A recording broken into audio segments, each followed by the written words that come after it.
आज का पहला पाठ उत्पत्ति ग्रंथ से लिया गया है। अध्याय 3, वचन संख्या है 9 से 15 तक। प्रभु ईश्वर ने आदम से पुकार कर कहा, तुम कहाँ हो? उसने उत्तर दिया, मैं बगीचे में तेरी आवाज सुनकर डर गया, क्योंकि मैं नंगा हूँ और मैं छिप गया। प्रभु ने कहा, किसने तुम्हें बताया कि तुम नंगे हो? क्या तुमने उस वृक्ष का फल खाया जिसको खाने से मैंने तुम्हें मना किया था? मनुष्य ने उत्तर दिया, मेरे साथ रहने के लिए जिस स्त्री को तूने दिया, उसी ने मुझे फल दिया और मैंने खा लिया। प्रभु ईश्वर ने स्त्री से कहा, तुमने क्या किया है? और उसने उत्तर दिया, सांप ने मुझे बहका दिया और मैंने खा लिया। तब ईश्वर ने सांप से कहा, चूंकि तूने यह किया है, तू सब घरेलू तथा जंगली जानवरों में शापित होगा। तू पेट के बल चलेगा और जीवन भर मिट्टी खाएगा।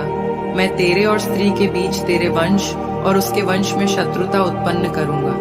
वह तेरा सिर कुचल देगा और तू उसकी एड़ी काटेगा। यह प्रभु की वाणी है। आज का दूसरा पाठ प्रेरित चरित्र से लिया गया है।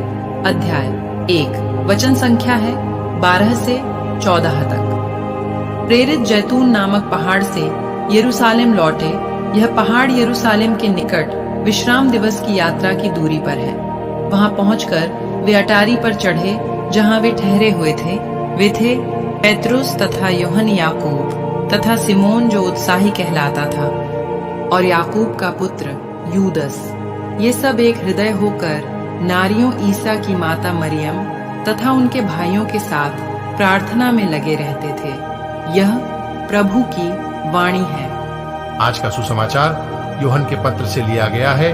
अध्याय 19, वचन संख्या है 25 से 34 तक। ईसा की माता उसकी बहन क्लोप्स की पत्नी मरियम और मरियम मगदलेना उनके कूरस के पास खड़ी थी। ईसा ने अपनी माता को और उनके पास अपने उस शिष्य को जिसे वह प्यार करते थे देखा। उन्होंने अपनी माता से कहा, भद्रे, यह आपका पुत्र है। इसके बाद उन्होंने उस शिष्य से कहा, यह तुम्हारी माता है। उस समय से उस शिष्य ने उसे अपने यहां आश्रय दिया। तब ईसा ने यह जानकर कि अब सब कुछ पूरा हो चुका है, धर्म ग्रंथ का लेख पूरा करने के उद्देश्य से कहा, मैं प्यासा हूं। वहां खट्टी अंगूरी से भरा एक पात्र रखा हुआ था। लोगों ने उसमें एक पंसोखता डुबाया और उसे जूफे की डंडी पर रखकर ईसा के मुख से लगा दिया। ईसा ने खट्टी अंगूरी छककर कहा, सब पूरा हो चुका है, और सिर झुकाकर प्राण त्याग दिए। वह तैयारी का दिन था। यहूदी यह नहीं चाहते थे कि शव विश्राम के दिन क्रूस पर रह जाए, क्योंकि उस विश्राम के दिन बड़ा त्योहार पड़ता था। उन्होंने पिलातुस से निवेदन किया कि उनकी टांगें तोड़ दी जाए और शव हटा दिए जाएं। इसलिए सैनिकों ने आकर ईसा के साथ क्रूस पर चढ़ाए हुए पहले व्यक्ति की टांगें तोड़ दी, फिर दूसरे की। जब उन्होंने ईसा के पास आकर देखा कि वह मर चुके हैं, तो उन्होंने उनकी टांगें नहीं तोड़ी, लेकिन एक सैनिक ने उनकी बगल में भाला मारा और उसमें से तुरंत रक्त और जल बह निकला। यह प्रभु का पवित्र सुसमाचार है। मनन चिंतन। कल पेंतेकोस्त के दिन हमने कलीसिया का जन्मदिन मनाया और आज हम कलीसिया की माता मरियम का पर्व मना रहे हैं। जिस मां ने संसार के मुक्तिदाता को जन्म दिया, वह मां पेंतेकोस्त के दिन प्रभु यीशु के उन अनुयायियों के साथ अटारी में मौजूद थी, जिनकी मां के रूप में उनके प्यारे बेटे ने अब उन्हें उनके सुपुर्द किया था। इसलिए अब वो प्रभु के सारे अनुयायियों अर्थात सारी कलीसिया की मां है।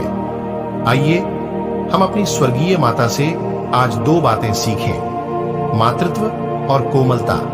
मां मरियम के मातृत्व पर सभी सुसमाचारों में जोर दिया गया है और कलीसिया उनसे इस सद्गुण को आत्मसात करती है।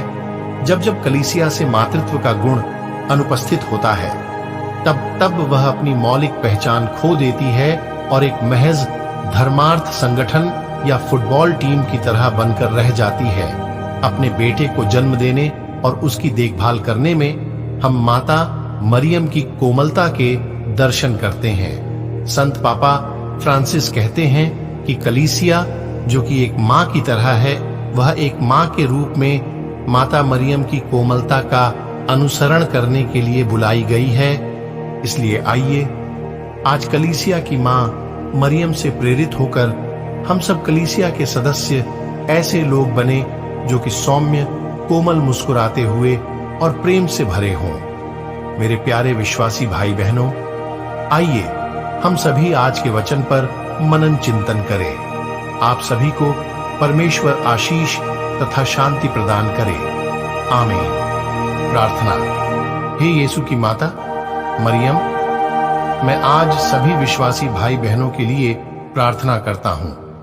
माता मरियम, आप जैसे कोमल हैं, आप हमारे विश्वासी भाई बहनों को जीवन में अपने जैसा बनने में मदद कर, ताकि वे आपके जैसे बन सके और आपकी महिमा तथा स्तुति अपने शुद्ध मन से कर सके।